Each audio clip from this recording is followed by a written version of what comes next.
బలపరచును. సమృద్ధి అయిన ప్రభుని జీవం సమృద్ధిగా మనలను బలపరచును. అలసిన హృదయాలకు ఇది సమృద్ధి జీవం. విరిగిన హృదయాలకు వాక్యామృత జీవం. ఓ నేస్తమా వీక్షించుమా యేసులో సమృద్ధి జీవం. ఓ నేస్తమా వీక్షించుమా యేసులో సమృద్ధి జీవం. యేసులో సమృద్ధి జీవం. యేసులో సమృద్ధి జీవం. యేసులో సమృద్ధి జీవం. యేసులో సమృద్ధి జీవం. సమృద్ధి జీవం. సమృద్ధి జీవం. సమృద్ధి జీవం. సమృద్ధి జీవం.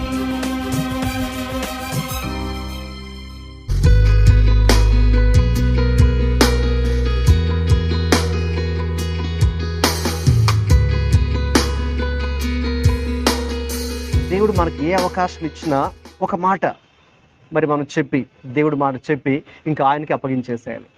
రైట్?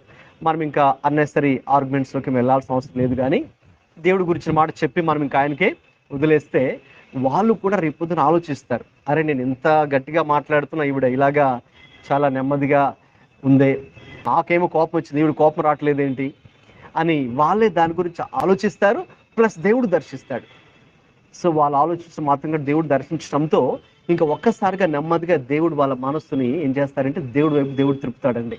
సో ఖచ్చితంగా ప్రతి ఒక్కరికి ఏదో ఒక సమయం వస్తుంది కదండి. ఎంత గొప్ప వాళ్ళైనా ఎంత ఇది వాళ్ళైనా కూడా వాళ్ళు మరి తప్పకుండా దేవుని వైపు తిరిగే అవకాశం అయితే దేవుడు కల్పిస్తాడు. సో అలా రావాలని మనం ప్రార్థించాలి.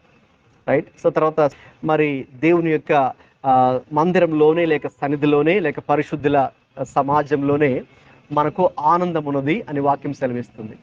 దావీదుతో అన్నారు, మనం యెహోవా మందిరముకు వెళ్ళుదమని జనులు నాతో అన్నప్పుడు నేను సంతోషించుతూనే అన్నాడు దావీదు. మరి ఆయనను అడిగినప్పుడు మనం యెహోవా మందిరానికి వెళ్దాం అన్నప్పుడు ఆయన చాలా సంతోషించాడు.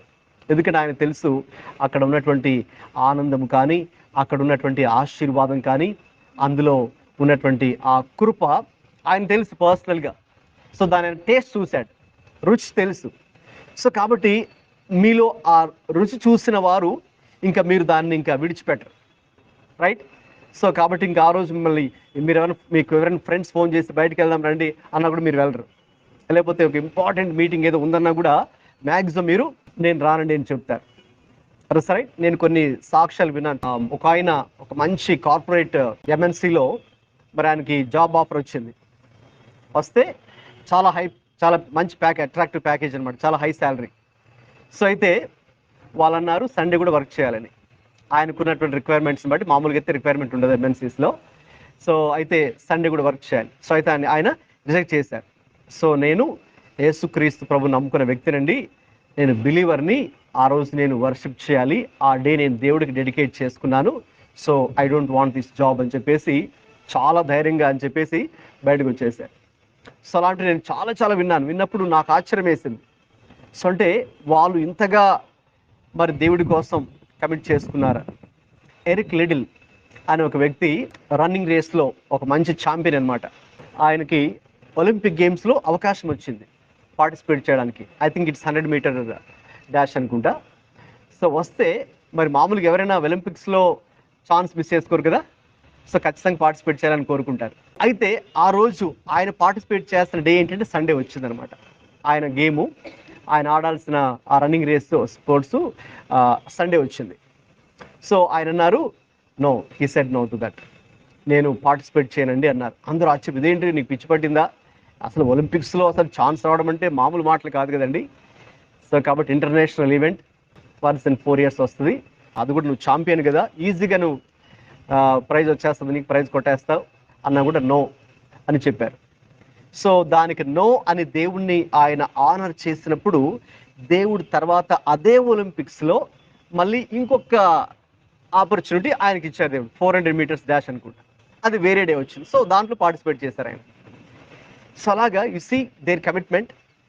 సో ఎందుకంటే వాళ్ళు టేస్ట్ చూశారు, దేవుని సన్నిధిని టేస్ట్ చూసిన వాళ్ళు ఇంకా వాళ్ళు దేన్ని కూడా ప్రియమైనదిగా ఎంచరు, దేన్ని కూడా గ్రేట్గా ఎంచరు ఇంకా, రైట్? సో అందరిని పక్కన పెట్టేస్తారు, అన్నింటిని పక్కన పెట్టేస్తారు. So God is my number 1 priority అని వాళ్ళు చెప్పగలరు, రైట్?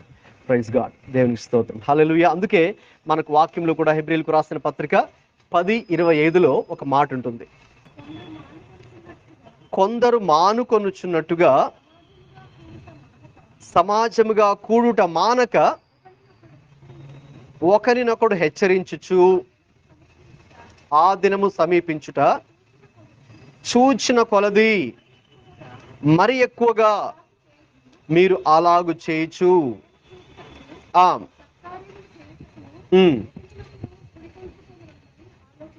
ఒకరినొకడు పురికొల్పుదము, ఆ దినము సమీపించుట మీరు చూచుకొలది. మీరు ఇంకా సమాజంగా కూడుట మీరేం చేయాలండి? మానుకోకూడదు. ఎందుకంటే మనకు మానవేయడానికి చాలా కారణాలు వస్తాయి. అయితే వాక్యం ఏం సెలవిస్తుంది? సమాజంగా కూడుట మీరు మానుకోవద్దు. ఇంకా చెప్పాలంటే మీకు ఎన్ని ఎక్కువ అవకాశాలు ఉంటే అన్ని ఎక్కువ అవకాశాలు మీరు కూడుకోనండి. ఆ దినము సమీపించగలదు. మీరు ఏం చేయాలి? ఒకరినొకరు మీరు పురుకొల్పుకోవాలి, ఒకరినొకరు బలపరుచుకోవాలి, ఒకరికొకరు ప్రార్థించుకోవాలి. అందుకే దేవుడు సంఘము, చర్చ్ అనేది భూమి మీద పెట్టారు, ఒకరికొకరు. So we are for each other. So love one another, pray for one another, encourage one another. So ఒకరికొకరు వన్ అనదర్ అని చెప్పాలంటే మనకు 50 పైగా ఆజ్ఞలు దేవుడు ఇచ్చాడండి. నేను దాని గురించి ధ్యానిస్తున్నప్పుడు చాలా కొన్ని విషయాలు షాక్ అయ్యాను. సో దేవుడు అంతగా మనం ఒకరినొకరు బలపరుచుకోవడానికి సంఘాన్ని భూమి మీద పెట్టాడు అని నేను దేవుని స్తుతించాను. అందుకే మొన్న నేను ఒకరోజు నాకు వచ్చినటువంటి ఒక కలలో మరి ఆ యేసు ప్రభు యొక్క రాకడ, హి వాజ్ అబౌట్ టు కమ్, ఆయన వస్తున్నారు. ఆయన రావడానికంటే ముందుగా దూతలందరూ వచ్చారు. మరి ఒక విధంగా చెప్పాలంటే ఒక అనౌన్స్మెంట్ చేయడానికి వాళ్ళు సిద్ధంగా ఉన్నారు. యేసుక్రీస్తు యొక్క రాకడ మరి ఉంది అన్నట్టుగా దూతలందరూ చాలా మంది దూతలు. సో నేను వాళ్ళని చూశాను. సో దూతలందరూ కూడా ఇంకా ఆ ప్రభు యొక్క రాకడను గురించి వాళ్ళు తెలియజేయడానికి సిద్ధంగా ఉన్నారు. సో వాళ్ళు అనౌన్స్ చేయడానికంటే ముందుగా నేను దాన్ని గ్రహించి అక్కడలో నేను నా పక్కన వాళ్ళని సిద్ధపరుస్తున్నాను. ఇదిగోండి, మీరు ప్రభుని తెలుసుకున్నారా? ఓకే, ఆయన రాకడ త్వరలో ఉంది, త్వరగా సిద్ధపడండి, ఆయన వచ్చేస్తున్నాడు. మరి మీరు పాపం విషయమే పశ్చాత్తపడ్డారా? ఓకే, మీరు ఎత్తబడాలంటే మీ పాపల విషయం మీరు పశ్చాత్తపడ్డారా అని నేను పక్కనున్న వాళ్ళకి నేను చెబుతూ, అంటే దూతలు ప్రభు రాకముందుగా దూతలు వచ్చి చెప్పుకోవడానికంటే ముందుగా నేను అక్కడున్న వాళ్ళకి చెప్తున్నాను. సో ఆ దినం మీరు చూసే కొలది మీరు ఇంకా ఏం చేయాలండి? మరి ఎక్కువగా మీరు మరి సమాజంగా కూడుట మానక మరి ఒకరినొకరు బలపరుచుకోండి, ఒకరినొకరు సరి చేసుకుంటూ, ఒకరికొకరు ప్రార్థించుకుంటూ మరి చేస్తున్నప్పుడు మాత్రమే మరి మనము సిద్ధపడగలం. You can be ready, you can be prepared, right, to face the second coming of the lord. కాబట్టి ప్రభు యొక్క రాకడ సమీపంగా ఉంది కాబట్టి దానికి సంబంధించిన సూచనలు అన్నీ కూడా మనం చూస్తున్నాం కదండి, సూచనలు. కాబట్టి మరి మనం దాని విషయమై సిద్ధపడి ఉండాలి. దేవునికి స్తోత్రం, హల్లెలూయా. దేవుని యొక్క వాక్యము అందుకే మనము మానక దేవుడు మనకిచ్చే అవకాశం కొలిది ప్రకటిస్తూనే ఉండాలి, రైట్? సో మీకున్న పరిధిలో, మీకున్నటువంటి ఫ్రెండ్స్ సర్కిల్లో కానీ, మీ రిలేటివ్స్లో కానీ ఏదో ఒక టైంలో మీరు దేవునికి వాక్యాన్ని చెప్తూ వారికి సువార్తను ప్రకటించడానికి మనం ప్రయత్నిస్తూ ఉండాలి. ఎందుకంటే దేవుని యొక్క వాక్యము 2 అంచులు గల బలమైనటువంటి ఖడ్గము కంటే చాలా పదునైనది. So the word of God is sharper than the double edged sword. So దేవుని యొక్క వాక్యానికి అంత శక్తి ఉందండి. ఎంత శక్తి ఉందంటే ఒకసారి బెంగళూరులో ఒక ఎంఎన్సీలో వర్క్ చేసే ఒక ఆయన హిందూ వర్క్ చేస్తున్నారు. ఆయన జాబ్ చేస్తుంటే ఆయనకు ఒక ఫ్రెండ్ ఉన్నారు, ఆయన క్రిస్టియన్. సో ఆయన ఎప్పుడు కూడా ఇతనికి ఏ చిన్న అవకాశం ఇచ్చినా ప్రభు గురించి చెప్పడానికి ప్రయత్నించేవారు. సరే, క్రిస్మస్ వస్తుందండి, మరి ఇలాగ మా చర్చిలో క్రిస్మస్ ఆరాధన జరుగుతుంది, రండి. లేకపోతే పలాని గుడ్ ఫ్రైడే వస్తుంది, లేక ఆ టైంలో ప్రభు గురించి చెప్పేవారు. లేదు, సమ్ అకేషన్ ఈజ్ దేర్, ఒక బర్త్డే ఉంది, ఓకే రండి, లేకపోతే మీకు దేవుని మాటలు చెప్తారు మా పాస్టర్ గారు, చాలా బాగుంటాయి, దేవుడి దగ్గర రండి, మరి ఆయన చాలా మంచి దేవుడు, గొప్ప దేవుడు, అందరికీ దేవుడు, అలా చెప్తూ ఉంటే వాళ్ళ ఫ్రెండ్ ఇతను చాలా విసిగిపోయాడు. విసిగిపోయి కోపం వచ్చి, ఇదేంటి ఎప్పుడు కూడా మా దేవుడు వాళ్ళ దేవుడు గురించి చెప్తూ ఉంటాడు, ఓకే మరి మాకు దేవుడు లేడేంటి, వాళ్ళ దేవుడు వాళ్ళకు గొప్ప, మా దేవుడు మాకు గొప్ప, అసలు ఏంటి ఇలా విసిగిస్తున్నాడు నన్ను అని అతను కోపం వచ్చి ఏం చేశాడంటే, ఇతనికి ఇలా కాదు బుద్ధి చెప్పడం, నేను మా యొక్క మహాభారతము, భాగవతము, భగవద్గీతలను చెప్పాను అనుకోండి, ఇతను వెండు, ఎందుకంటే క్రిస్టియన్ కదా, కాబట్టి ఇతనికి ఒక మాట చెప్పాలి, ఏంటంటే ఇదిగో బాబు, నీ దేవుడే కాదు మాకు దేవుళ్ళు ఉన్నారు, కాబట్టి మీ దేవుడు మీ గొప్ప, మా దేవుడు మాకు గొప్ప, అంటే దేవుడికి చేరాలంటే ఎన్నో మార్గాలు ఉంటాయి, మీ ఒక్క దేవుడు మార్గం కాదు అని ఆ ఒక్క మెసేజ్ చెప్పడానికి ఆయన ఏమనుకున్నాడంటే, సరే ఇప్పుడు నేను మా యొక్క భారతము, భగవద్గీత మరి దీనిలో చెప్తే నమ్మకపోవచ్చు, కాబట్టి నేను అతను క్రిస్టియన్ కదా, కాబట్టి వాళ్ళ బైబిల్లో నుంచే నేను తీసి చెప్తాను ఒక రోజు అతనికి అని అనుకుని ఏం చేశాడంటే, సీక్రెట్గా ఒక క్రిస్టియన్ బుక్ షాప్కి వెళ్ళి బైబిల్ కొన్నాడు. బైబిల్ కొని ఏం చేశాడంటే ఇంకా స్టార్ట్ చేశాడు, చదవడం స్టార్ట్ చేశాడు. ఎందుకు చదువుతున్నాడు అతనికి చెప్పాలి వాళ్ళ ఫ్రెండ్కి, అరే బాబు మీ దేవుడు కాదు మాకు దేవుడు ఉన్నాడు, అంటే మన మోక్షం దేవుడు చేరాలంటే ఎన్నో మార్గాలు ఉంటాయి, కాబట్టి నువ్వు ఇలా ఎప్పుడు నాకు చెప్పబాకు, నన్ను ఇలా బలవంత పెట్టద్దు, మా దేవుడి దగ్గర రమ్మని, మా దేవుడి దగ్గర నమ్ముకోమని, అలా చేయమని ఇలా చేయమని చేయొద్దు అని అతను అనుకుని ఇక బైబిల్ చదువు స్టార్ట్ చేశాడండి. స్టార్ట్ చేస్తే అతను యోహాను సువార్త దగ్గరికి వచ్చాడు. యోహాను సువార్తలో 14వ అధ్యాయము 6వ వాక్యం చదివాడు. అక్కడ ఏముంటుందండి, నేనే మార్గము, సత్యము, జీవము, నా ద్వారా తప్ప ఎవడును తండ్రి యొద్దకు రాడు అనే మాట అతడు చదివాడండి.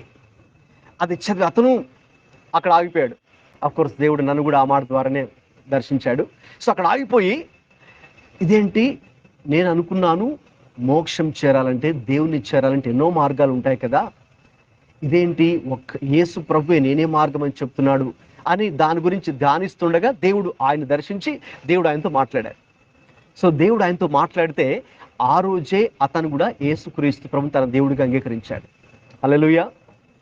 ఇంకా అంటే తన ఫ్రెండ్కి ఆర్గ్యుమెంట్ పెట్టుకోవాలనే ఉద్దేశంతో బైబిల్ సీక్రెట్గా కొని చదవడం స్టార్ట్ చేశాడు. అయితే దేవుని వాక్యం కొన్న శక్తి ఏంటో తెలుసండి. సో ఎవరు చదివినా, క్రీస్తుని ద్వేషించేవారు వాక్యాన్ని చదివినా ఆ వాక్యం వారిని దర్శిస్తుంది. ఆ వాక్యానికి అంత శక్తి ఉంది. హల్లెలూయా.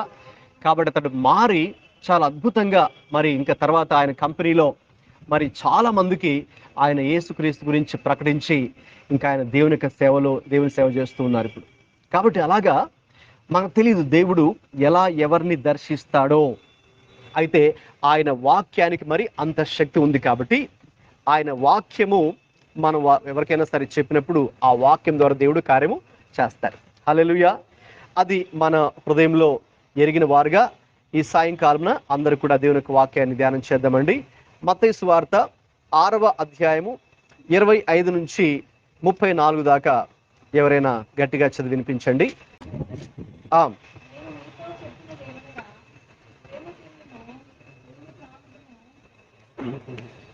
కంటిన్యూ చేయండి.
దేవునికి స్తోత్రం.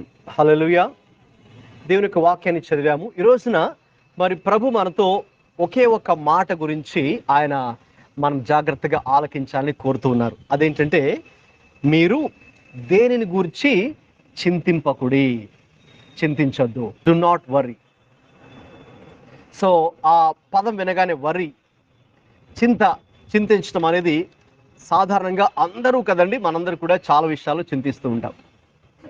ప్రతిరోజు కూడా ఏదో ఒక సందర్భంలో కదండి ఆ వరీ అనేది మనల్ని ఏదో ఒక టైంలో టచ్ చేస్తుంది. మనల్ని ఏదో ఒక టైంలో ఏదో ఒక విషయం గురించి మరి మనం ఆలోచిస్తూ ఏం చేస్తామంటే, ఇక భయంతో, చింత అంటే ఏంటి అంటే, మనకు భవిష్యత్తులో ఏది జరగబోతుందో మనం ముందుగానే ఊహించుకొని ఇక భయము అలాగే అనిశ్చితితో కూడుకున్న ఒక ఫీలింగ్ అనమాట.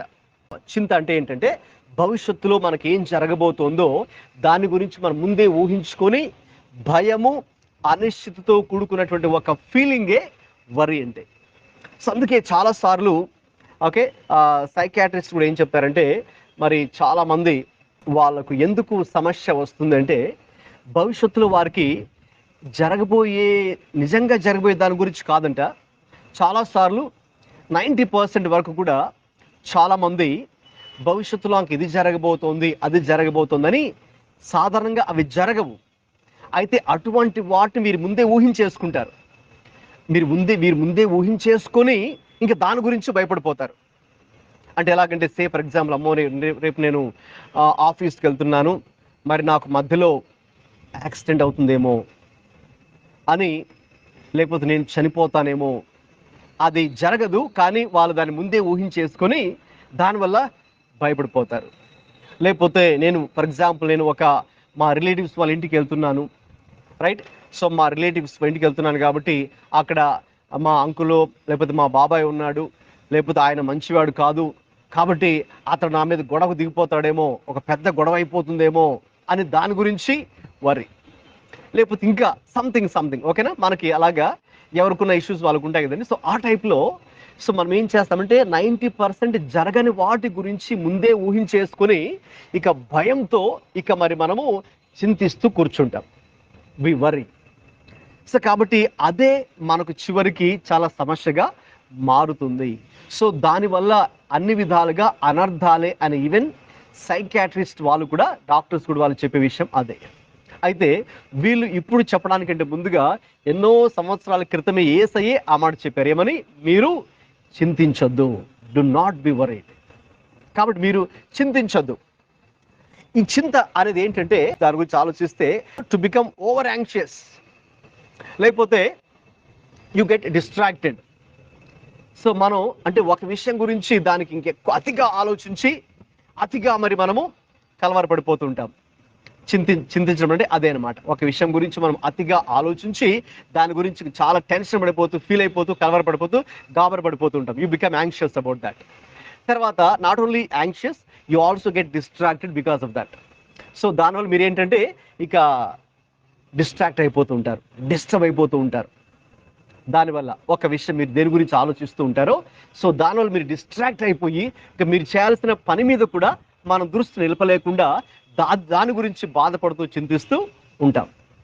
సో కాబట్టి దాని గురించి ప్రభు మనతో ఈరోజు మాట్లాడని ఆలోచిస్తూ ఉన్నారు. అందుకే ప్రభు 25వ వచనంలో మీరు చదివారు కదండి. సో 25లో ప్రభు చెప్తున్నారు, మీరు చింతింపకుడి.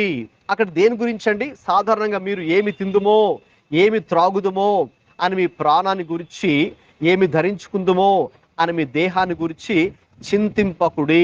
చింతింపకుడి. ఆహారం కంటే ప్రాణము, వస్త్రము కంటే దేహము గొప్పవి కావా అని దేవుడు చెబుతున్నారు. అంటే మనకున్నటువంటి భౌతికపరమైనటువంటి అవసరాల గురించి మనం చింతిస్తూ ఉంటాం.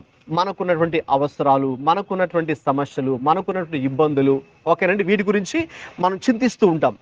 అయితే ఈ రోజున ప్రభు కొన్ని విషయాలు, ఎందుకు చింతించొద్దు, ఎందుకు మీరు చింతించకూడదు, ఎందుకంటే చింతిస్తే నష్టమే, అయితే ఎందుకు చింతించకూడదో ఒక మంచి కారణాలు ఈరోజు చూడబోతున్నాం ఈ వాక్య భాగంలో నుంచి. ఎందుకు మరి మనం విశ్వాసులుగా చింతించకూడదు, తర్వాత మరి చింతించకూడదు ఏం చేయాలండి అనేది కూడా ప్రభు చెప్పారు. చింతించడం వల్ల మరి ఎందుకు చింతించకూడదో కారణాలు తెలియజేస్తున్నారు ఆయన. అలాగే మరి చింతించకుండా ఆ చింతించే ప్లేస్లో, ఆ స్థానంలో మనము ఏమి చేయాలి విశ్వాసులుగా, అది కూడా ప్రభు ఈరోజు మనకి తెలియచేయడానికి సిద్ధంగా ఉన్నారు. మొట్టమొదటిగా ఈ 25వ వచనాన్ని చూసినప్పుడు ఎందుకు మీరు చింతించకూడదు అని చెప్తున్నారంటే, ఏమి తిందుమో ఏమి త్రాగుదుమో అని మీ ప్రాణాన్ని గురించి, ఏమి ధరించుకుందుమో అని మీ దేహాన్ని గురించి చింతింపకుడి. ఆహారం కంటే ప్రాణము, వస్త్రము కంటే దేహము గొప్పవి. సో ప్రాణము, దేహము ఇవి గొప్పవి. కాబట్టి మరి ఇప్పుడు ఆ ప్రాణాన్ని, దేహాన్ని ఇచ్చిన దేవుడు ఆయనే కదండి. ఆ ప్రాణం ఎవరిచ్చారండి? మరి మనకు ఆయనే. సో మనకు ప్రాణము, శరీరము, ఆత్మ ఈ మూడు కల్పించింది ఆయనే. మరి మనల్ని సృష్టించింది, కల్పించింది ఆయనే. కాబట్టి ఇక ఆయన వాటిని చూసుకుంటాడు. ఇంకా ఆయన వాటిని సంరక్షించే దేవుడై ఉన్నారు. సో మన ప్రాణము, శరీరము, ఆత్మను ఆయనే భద్రపరిచే దేవుడై ఉన్నాడు. So he will take care of that. ఆయన భద్రపరుస్తాడు, ఆయనే చూసుకుంటాడు, ఆయనే దానికి కావలసినటువంటి అవసరాలు ఆయనే మనకు అనుగ్రహిస్తారు. అది చెప్పడానికి యేసయ్య ఒక ఉదాహరణ చెప్పారు. వెంటనే ఏమన్నారండి? చూడండి, ఆకాశ పక్షులు చూడండి. Look at the birds, right? So మీరు పక్షులను చూస్తుంటారు కదండి. సో అనేక రకాల బర్డ్స్ మనం చూస్తూ ఉంటాం. సో ఆ పక్షులను చూస్తున్నప్పుడు ముఖ్యంగా అవి వాటి యొక్క ఆహారం గురించి మనం ఆలోచిస్తే ప్రభు చెప్తున్నారు, అవి విత్తవు, కోయవు, కోట్లలో కూర్చుకోవు కదండి. సో ఇప్పుడు అవి మీరు ఎక్కడైనా అవి వ్యవసాయం చేయడం మీరు చూసారా? పక్షులు విత్తనాలు విత్తడం మీరు చూసారా? లేదు. సో అవి మరి ఆఫీస్కి వెళ్ళి జాబ్ చేయడం మీరు చూసారా? పక్షులు ఎక్కడైనా చూడలేదు. సో ఒక బిజినెస్ స్టార్ట్ చేసి ఓకేనా, పార్ట్నర్స్గా ఒక 4 బర్డ్స్ ఓకేనా, ఒక బిజినెస్ స్టార్టప్ ఎక్కడైనా చూసారా మీరు? లేదు. లేక ఒక ఇన్వెస్ట్మెంట్ పెట్టడం ఎక్కడైనా మీరు చూసారా? బర్డ్స్ లేదు. సో వాటికి LIC పాలసీస్ ఉంటాయా? ఉండవు. సో అవి విత్తవు, కష్టపడవు, అవి చదువుకోవు, కష్టపడవు. ఓకే, బట్ వాటికి ప్రతిరోజు ఆహారం వస్తుందండి. మరి అవి తింటున్నాయి ఆహారాన్ని? ఓకే, తింటున్నాయి. ఎలాగా? ఈరోజు మనం ఒక పాట స్టార్టింగ్లో పాడుకున్నాం. ఆ పాటలో పశువులకి ఆయనే పర్వతాల మీద ఆహారాన్ని మొలిపించే దేవుడు, పక్షులకు ఆయనే ఆహారాన్ని కల్పించే దేవుడు, జంతువులకు ఓకేనండి, తర్వాత సముద్రం లోపల ఉన్న వాటికి ఓకే, ఆ క్రిమి కీటకాలకు కూడా ఆయనే ఆహారాన్ని అనుగ్రహించే దేవుడు, రైట్? భూమి మీద ఉన్నటువంటి జంతువులకు కానీ సముద్రం లోపల ఉన్నటువంటి వాటికైనా, రైట్? సో ఆయనే ఆహారాన్ని సిద్ధపరిచే దేవుడు. ఇమాజిన్, ప్రపంచంలో మరి ఎన్ని బర్డ్స్ ఉన్నాయండి? ఎవరికైనా తెలుసా? ఎన్ని రకాల బర్డ్స్ ఉన్నాయో మనకు తెలియదు. పోనీ మన వైజాగ్లో ఎన్ని బర్డ్స్ ఉన్నాయో మీకు తెలుసా? అది కూడా మనకు తెలియదు కదండి. అయితే ఎన్ని రకాల బర్డ్స్, ఎన్ని బర్డ్స్ ప్రపంచంలో ఉన్న అన్నిటికీ కూడా ప్రతిరోజు దేవుడు వాటికి ఆహారాన్ని సిద్ధపరుస్తున్నాడా? బ్రేక్ఫాస్ట్, లంచ్ అండ్ డిన్నర్ దేవుడు ఇస్తున్నాడండి? ఇస్తున్నాడు. సో ఎలా? How is it possible? అంటే అవి ముఖ్యంగా అవేమి పని చేయవు కదండి, విత్తవు, అఫ్కోర్స్ ఆహారం కోసం వెళ్ళి తెచ్చుకుంటాయి. అయితే మనకులాగా అవి చాలా కష్టపడవు కదండి. మనకులాగా 8 hours డ్యూటీ ఏమీ చేయవు. లేక కొంతమంది 10 hours, కొంతమంది 12 hours, కొంతమంది 16 hours కూడా వర్క్ చేసే వాళ్ళు ఉన్నారు, రైట్? సో కొంతమంది 18 hours కూడా వర్క్ చేసే వాళ్ళు ఉన్నారు. మనకులాగా అలాగే 18 hours వర్క్ చేసే పక్షులేవి మనం చూడం.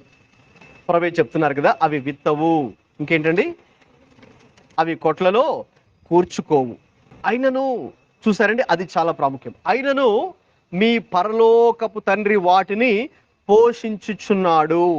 కాబట్టి వీటన్నింటిని పోషించేది ఎవరండి? మన పరలోకపు తండ్రి. హల్లెలూయా.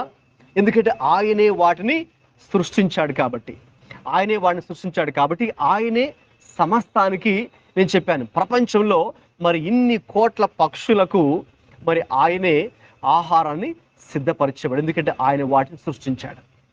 ఇప్పుడు ప్రభు ఇంకొక మాట అన్నారు, ఇప్పుడు మీరు వాటికంటే శ్రేష్ఠులు కారా?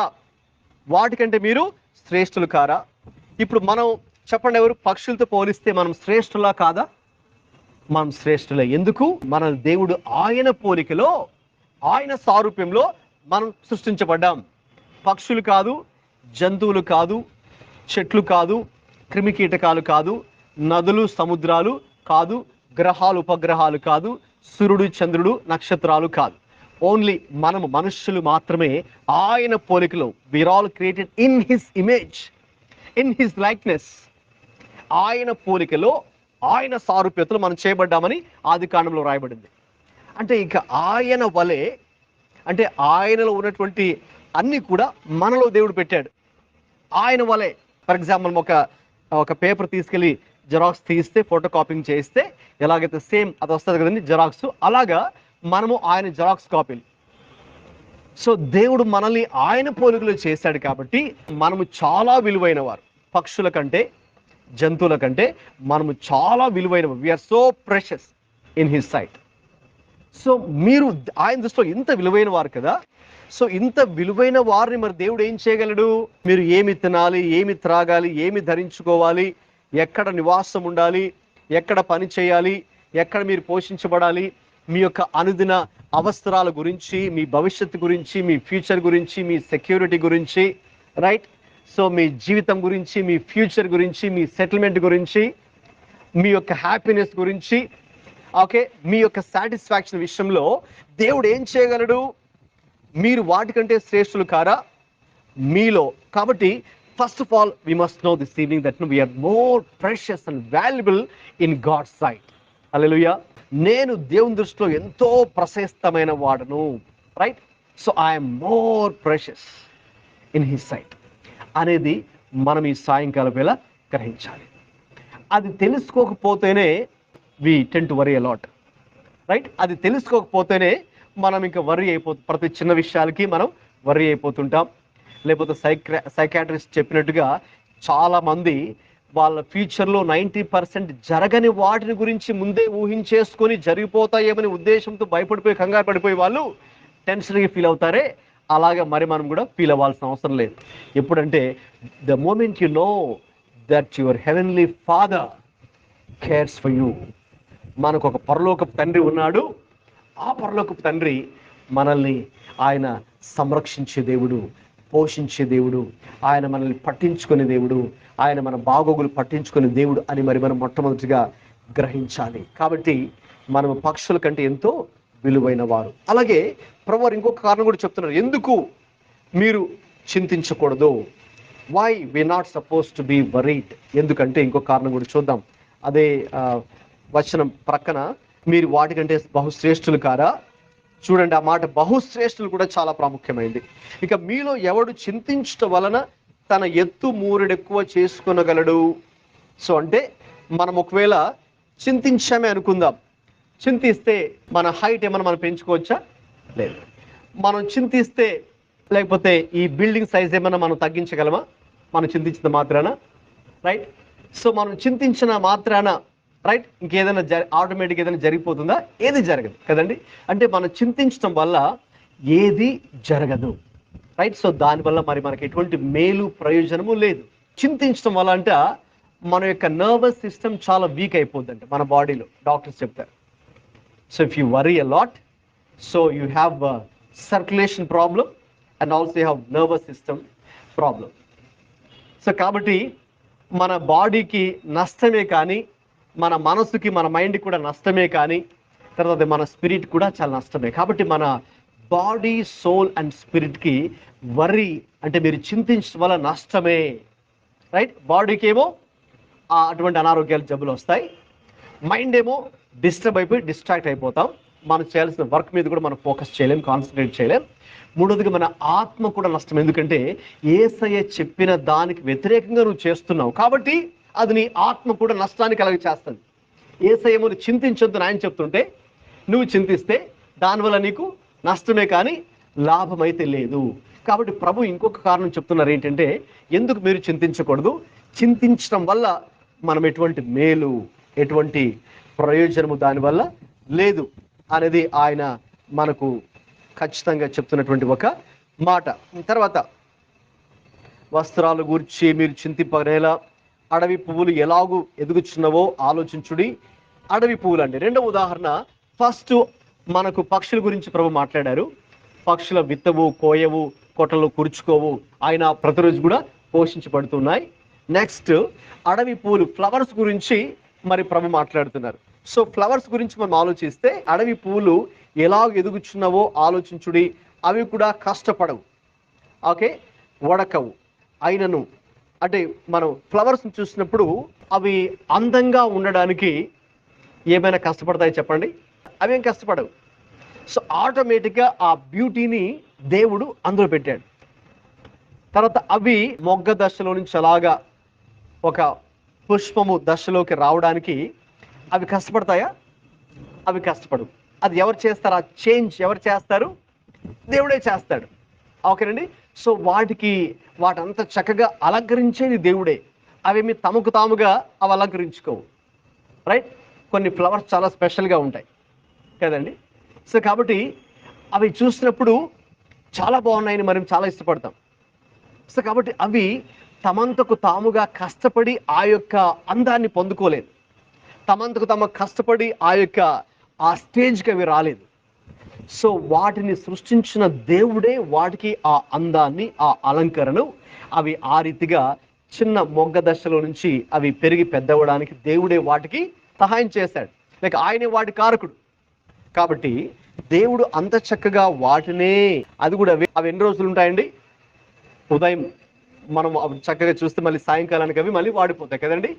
సో అవన్నీ కూడా అలాగా వాడిపోయేటటువంటి అటువంటి గడ్డిని దేవుడు ఇక్కడ అంటున్నాడు, నేడుండి రేపు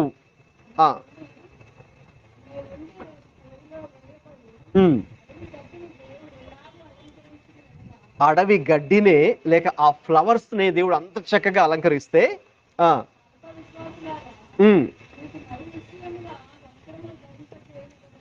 మరి మిమ్మల్ని ఇంకా చక్కగా దేవుడు చూసుకుంటాడు కదా, ఇంకా చక్కగా ఆయన మిమ్మల్ని అలంకరిస్తాడు కదా, ఇంకా చక్కగా ఆయన మిమ్మల్ని పోషిస్తాడు కదా. వాటికి ఆ అలంకరణ దయచేస్తే దేవుడు మరి ఎక్కువగా మనకు దయచేస్తాడు కదా అని చెబుతూ దేవుడు ఒక మాట అన్నారు మధ్యలో. ఏంటనేది? అల్ప విశ్వాసులారా. ఎందుకంటే చింతించే ఎవరైనా సరే వాళ్ళు ఎవరండి ప్రభు దృష్టిలో? అల్ప విశ్వాసులు. అంటే నువ్వు చింతిస్తున్నావు అంటే అర్థం ఏంటంటే నువ్వు దేవుని మీద పూర్తి విశ్వాసం ఉంచట్లేదు. అయ్యో నాకు ఇది అయిపోతుంది, అదైపోతుంది అని అనుకుంటున్నావు అంటే that means you are not trusting the lord. ప్రభు మీద నమ్మకం పెట్టట్లేదు. సో ప్రభు మీద విశ్వాసం ఉంచకుండా అయ్యో నాకు ఇది అయిపోద్దేమో, నాకు అది జరిగిపోతుందేమో, ఈ నష్టం జరిగిపోద్దేమో, ఈ కష్టం వచ్చేస్తుందేమో, అయ్యో నేను అది ఎలా హ్యాండిల్ చేయాలి, దీన్ని ఎలా హ్యాండిల్ చేయాలి, అది ఎలాగా వాళ్ళకి ఎలా రెస్పాండ్ అవ్వాలి అంటే that means you are not trusting the lord. So నువ్వు ప్రభు మీద విశ్వాసం ఉంచకుండా ఇంకా నీవు నీ సొంత శక్తి చేత, నీ సొంత బలము చేత, నీ సొంత తెలివి చేత ఉపయోగించి నీవేదో చేయాలనుకున్నావు కాబట్టి నేను అది చేయలేనేమో అని బాధపడుతున్నావు. దట్ మీన్స్ నీవు ప్రభు యందు విశ్వాసం ఉంచట్లేదు. నీవు అల్ప విశ్వాసి. ఒకవేళ విశ్వాసం ఉన్న నీలో అది ఎలా ఉందండి? అల్పముగా ఉంది, అంటే తక్కువగా ఉంది. నీలో విశ్వాసం ఉంది, ఉండాల్సినటువంటి స్థాయిలో మనలో ఆ విశ్వాసం లేదు. సో కాబట్టి మనం చింతిస్తున్నామంటే అర్థం ఏంటండి? మరి మనం విశ్వాసం ఉంచట్లేదు. ఒకసారి యేసుప్రభువు వారు దోణి మీద ప్రయాణం చేస్తుండగా సముద్రంలో మరి ఒక పెద్ద తుఫాను వచ్చింది. ఆ పెద్ద తుఫాను వచ్చినప్పుడు మరి శిష్యులందరూ ఆయనతో పాటు ప్రయాణం చేస్తున్నారు కదండి. మీకు తెలుసు ఆ విషయం. మరి ఎప్పుడైతే పెద్ద తుఫాను, పెద్ద పెద్ద కరటాలు, అలలు వచ్చేసాయో, భయంకరమైన గాలి వచ్చిందో అక్కడ ఒక్కసారి వీళ్ళందరూ కూడా భయపడిపోయి, గాబరపడిపోయి, టెన్షన్ ఫీల్ అయిపోయి కదండి, అయ్యో ప్రభువా మేము నశించిపోతున్నాం, మీరు పట్టించుకోరు, మీరేంటి చక్కగా పడుకుండిపోయారేంటి అని ఆయనతో మాట్లాడుతున్నారు శిష్యులు. సో అప్పుడు ఆయన కూడా లేచి ఏం చేశారండి? అఫ్కోర్స్ ఆయన సముద్రాన్ని, గాలిని గద్దించారు, సేమ్ టైం వీళ్ళని కూడా గద్దించారు. అల్ప విశ్వాసులారా. అంటే మీరెందుకు ఇలాగా గాబరపడిపోతున్నారు? మీరెందుకు ఇలాగా టెన్షన్గా ఫీల్ అయిపోతున్నారు? ఎందుకంటే మనం విశ్వాసం ఉంచినట్లయితే ఇది మనలోకి రాదు. సో కాబట్టి ఈ చింతన మనం ఓవర్కమ్ చేయాలంటే ఒకే ఒక మార్గం ఉంది, ప్రభు మీద మనం పూర్ణ విశ్వాసం ఆయన మీద ఉంచడం. అంటే ఇక కంప్లీట్గా ఆ పరిస్థితిని మనం దేవుడికి అప్పగించేసి, దేవుడు ఆ పరిస్థితిలో జోక్యం చేసుకొని ఆయన మనకు సహాయం చేయాలని ఆయనకి అప్పగించడం. కాబట్టి ఎవరైనా సరే ఇలా మాట్లాడారు, ఒకళ్ళు ఇలాగా అరిచారు అని చెప్పుకున్నాం. కాబట్టి ఆ విషయంలో మరి మనం ఏం చేయాలి? ప్రభుకి అప్పగించి, ప్రభు యందు విశ్వాసం ఉంచి, ప్రభు ఇంకా ఆ వ్యక్తిని అలాగా కఠినంగా కోపంతో మాట్లాడిన ఆ వ్యక్తిని ప్రభువా నేను మీ హస్తాలకు సమర్పిస్తున్నాను అని ఆయన విశ్వాసం ఉంచి ఇక మనం అక్కడి నుంచి వరి ఫ్రీ అవ్వచ్చు. అక్కడి నుంచి మనం ఇంకా చింతించకుండా, మనం గాబరపడకుండా ప్రభు యందు విశ్వాసం ఉంచినట్లయితే yes you will be at piece.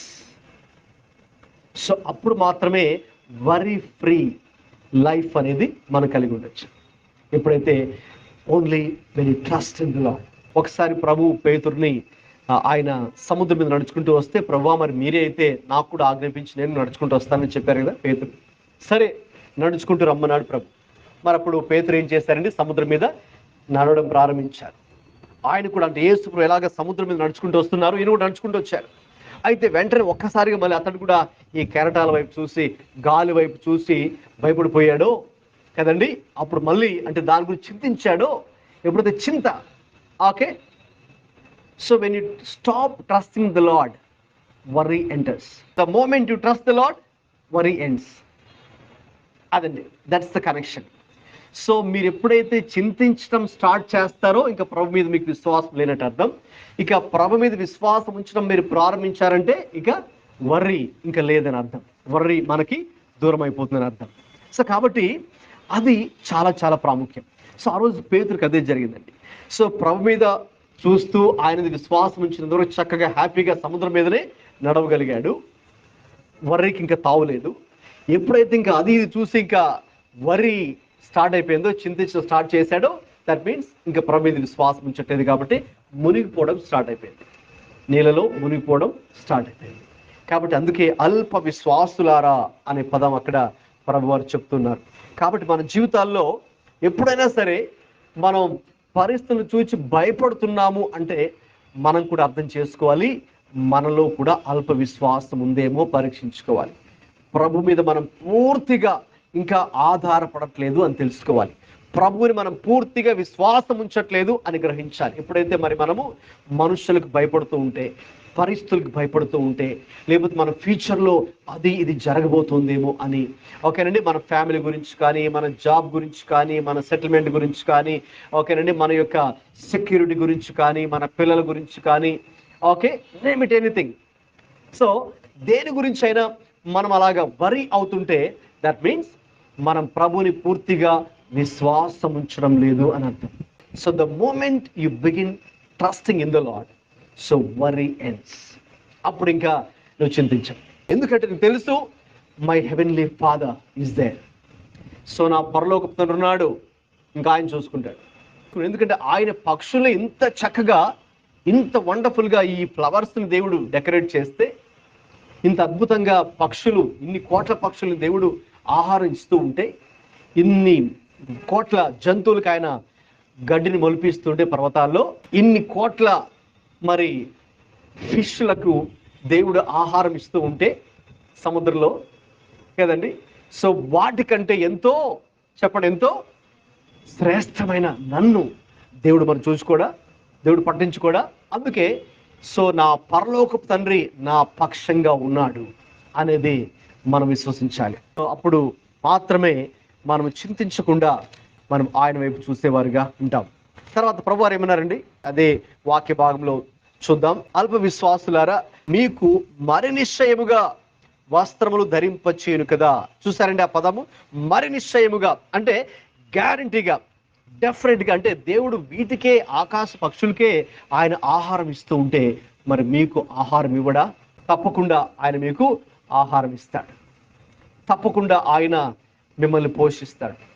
తప్పకుండా ఆయన మిమ్మల్ని రక్షిస్తాడు. అందుకే ఆ రోజు కరువు కాలంలో దేవుడు యోసేపునైనా, ఎలీషానైనా, మరి దేవుని ప్రజలైన దేవుడు ఆయన పోషించాడు. కరువు కాలంలో, కష్టకాలంలో ఆయనే పోషించాడు, ఆయనే నడిపించినట్టుగా మనం చూస్తూ ఉన్నాం. మరి నిశ్చయముగా మీకు మరి నిశ్చయముగా వస్త్రములు ధరింపచేయును కదా. కాబట్టి 31లో ఉందండి, ఏమి తిందుమో, ఏమి త్రాగుదమో, ఏమి ధరించుకుందామో అని చింతింపకుడి, అన్యజనులు వీటన్నిటి విషయమై విచారించరు. ఇప్పుడు చెప్పండి, ఎవరంటే వీటి గురించి ఎక్కువగా ఆలోచిస్తారు? Becoming over anxious, over thinking, ఓకేనండి, ఓవర్ టెన్స్డ్. ఎక్కువగా ఎవరు ఆలోచిస్తారు? అన్యజనులు అంటే దేవుణ్ణి ఎరగని వారు, వాటి గురించి వాళ్ళు టూ మచ్గా ఆలోచిస్తారు. అయితే సో చూడండి, ఎందుకంటే వాళ్ళ ప్రయారిటీ ఈజ్ డిఫరెంట్. ఎందుకంటే వాళ్ళు దేవుడిని విశ్వాసం ఉంచారు కాబట్టి. సో దేవుడు వాళ్ళకి నెంబర్ 1 ప్రయారిటీ కాదు కాబట్టి సో వాళ్ళకి ప్రయారిటీ అంటే ఇవే ఇంకా, రైట్? సో వాళ్ళకి ఇంకా లైఫ్ అంటే ఇదే, లైఫ్ అంటే ఇదే అనమాట వాళ్ళకి. సో కాబట్టి అంటే ఈ లోకంలో ఉన్నటువంటి విషయాల మీదే వారి దృష్టి కంప్లీట్గా. సో అఫ్ కోర్స్ మనకు ఇవన్నీ అవసరమే, అయితే మన ప్రయారిటీ వేరు. మన ప్రయారిటీ మన ప్రభువే. వారికి ప్రయారిటీ దేవుడు కాదు. సో వారికి ప్రయారిటీ ఈ లోక సంబంధమైనటువంటి విషయాలే. అందుకే అన్యజనులు వీటి నిమిత్తమై ఆలోచిస్తారు. సో ఇప్పుడు చెప్పండి, మనం కూడా వీటి గురించి ఎక్కువగా టూ మచ్గా ఆలోచిస్తూ వరి అవుతున్నామంటే ప్రభు దృష్టి మనం కూడా ఎవరండి? ఎవరితో సమానం? అన్నిటితోనే సమానం. సో మనం ఇక విశ్వాసులు కాదు ఆయన దృష్టిలో.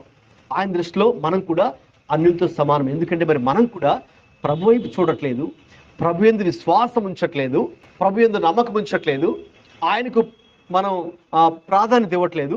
సో వీటికి ప్రాధాన్యత ఇస్తూ వీటి గురించి 24 గంటలు వీటి గురించి ఆలోచిస్తూ మన మైండ్ అంతా కూడా వీటి మీదే ఆక్యుపై అయిపోతూ ఇక దేవుడి మీద నుంచి దృష్టి మళ్లించుకుంటే వీటికి నువ్వు ప్రాధాన్యత ఇస్తూ ఉన్నావంటే. కాబట్టి విశ్వాసులుగా మనము ఈ లోక సంబంధమైన వాటికి ప్రాధాన్యత ఇవ్వకూడదు. అఫ్కోర్స్ ఇవన్నీ కూడా మన అవసరాలుగా కూడా ఉన్నాయి, రైట్? మనకు మరి ఆహారం అవసరం, మనకు వస్త్రాలు అవసరం, రైట్? ఇవన్నీ అవసరమే. అయితే ప్రభు అన్నారు ఇవన్నీ కూడా your heavenly father will take care, ఆయన చూసుకుంటాడు. కాబట్టి ఓకే, మీరు వాటి గురించి ఆలోచించద్దు. ఇక తర్వాత చూద్దాం ఆయన ఏం చెప్తున్నారు. అన్యజనులు వీటన్నిటి విషయమే విచారింతురు. ఇవన్నీ ఇప్పుడే చెప్పుకున్నాం, ఇవన్నీ మీకు కావాలనని మీ పరలోకపు తండ్రికి తెలియను. అదండి. సో ఇవన్నీ కూడా మీకు అవసరమే, ఇవన్నీ కూడా మీకు కావాలి. ఏవేవి మనం ఈ భూమి మీద ఉన్నప్పుడు మనకు అవసరమో మన తండ్రికి ఆయన తెలుసు కదండి. ఎలాగైతే మనకు పిల్లలు ఉంటే కనుక మీకు తెలుసు కదండి తల్లిదండ్రులకి. సో ఆ పిల్లలకి ఏం కావాలో మనకు తెలుసు కదండి. సో వాళ్ళు అడగక ముందే మనం వాటి వాళ్ళు కొనిపెడతాం కదండి. సో కాబట్టి వాళ్ళకి తినడానికైనా, లేకపోతే వాళ్ళకి బట్టలైనా, వాళ్ళకి స్కూలింగ్ అయినా, ఓకేనండి, ఎనీథింగ్ కదండి, వాళ్ళకు అవసరాలు ఏవైతే ఉన్నాయో మనకి తల్లిదండ్రులుగా వాళ్ళు అడగక ముందే మనం వాళ్ళకి ఇవన్నీ కూడా చేస్తాం.